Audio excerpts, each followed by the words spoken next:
On this lovely fall day, we are going to go ahead and dig up all of our potatoes. This year I did the Mitt system of gardening, and I have had so many bright green, lush tomato plants, not tomato plants, potato plants. And I have been dying to find out what was underneath them. And today is the day. With 80 feet worth of potato rows, I'm really curious just how many potatoes we're gonna have out of it.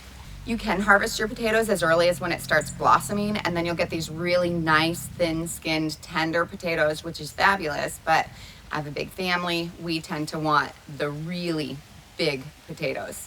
So for that, I have to wait until my plants die.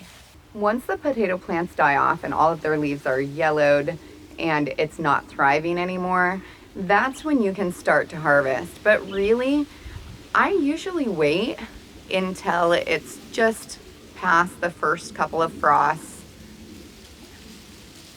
And then I feel like I'm able to harvest without having to worry about them still growing, as well as the fact that it gives me a little more time, because usually the rest of my garden is doing really well at that point too.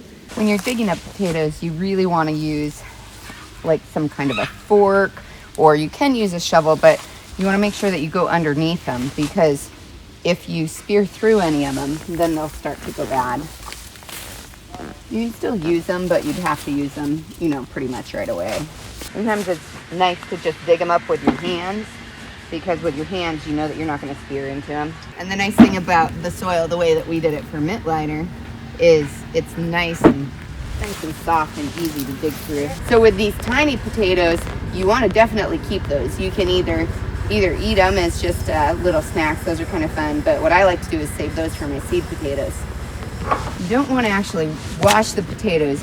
You just rub off the dirt that's on them, because if you wash them off, then they go bad a lot faster. So as you go to the bottom of the dead plants, that's when you find the wide majority of them.